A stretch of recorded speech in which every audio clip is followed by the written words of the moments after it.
আমরা এখন বর্তমানে ইন্ডিয়া সীমানায় আছি, আর আমাদের বাংলাদেশের সীমানা হচ্ছে ওইটা। Hey what's up, MASB Nunnabi, welcome to my anothering blog. আমাদের ফেনীতে ৫-৬টির অধিক বর্ডার রয়েছে। তন্মধ্যে আজকে আমরা যাব হচ্ছে ফেনীর পার্শ্ববর্তী এলাকা কুমিল্লার একটি বর্ডার সাইডে, যা আমাদের বাড়ি থেকে খুবই কাছে হয়। আজকে আমাদের প্ল্যান ছিল আমরা হেঁটে হেঁটেই যাব ওই বর্ডার সাইডে, কারণ আমরা দুপুরবেলায় প্ল্যান করেছি যে আজকে আমরা ওই বর্ডারে যাব, তাও আবার হেঁটে হেঁটে।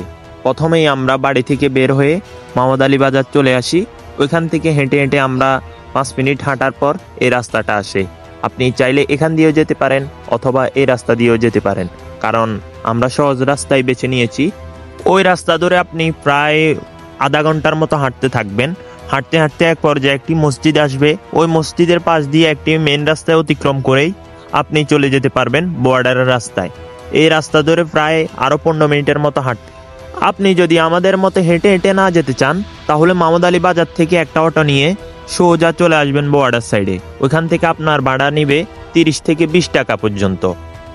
ওইখান থেকে আপনি 10 মিনিট অটো করে আসলেই আপনি চলে আসতে পারবেন বর্ডার সাইডে। আমরা প্রায় আমাদের বাড়ি থেকে 1 ঘন্টা 15 মিনিট হাঁটার পর বর্ডার সাইডে চলে আসি। আমরা যেই রাস্তা ধরে বর্ডারের সীমান্ত দেখতে গিয়েছি, ওই রাস্তা থেকে বর্ডারের সীমান্ত দেখা যাচ্ছে। আপনি এই পথ দিয়ে সোজা হেঁটে বর্ডারের সীমান্ত পৌঁছে যেতে পারবেন মাত্র 1 থেকে 2 মিনিট হাঁটলেই। জমিনের আঁকাবাঁকা পথ দিয়ে আমরা বর্ডারের সীমান্ত দেখার জন্য ছুটে চলেছি। ওই দূরের বাগানটার ওইখানেই হচ্ছে বর্ডারের সীমান্ত।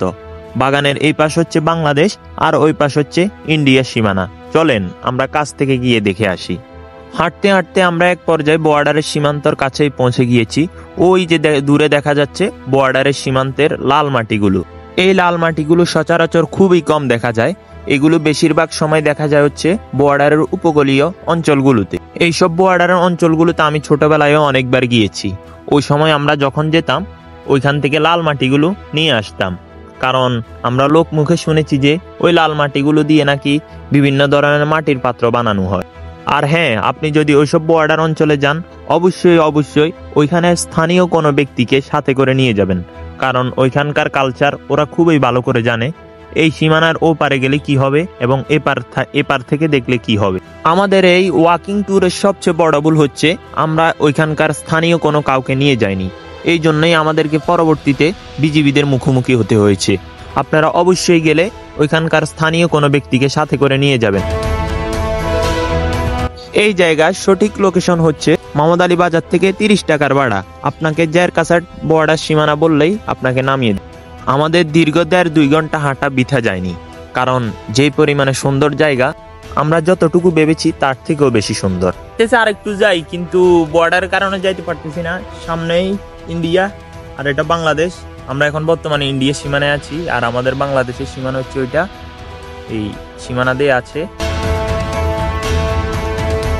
আমাদের আজকের ব্লগটি এই পর্যন্তই। সবাই সুস্থ থাকবেন, ভালো থাকবেন। আল্লাহ হাফেজ। দেখা হচ্ছে পরবর্তী কোনো এপিসোড।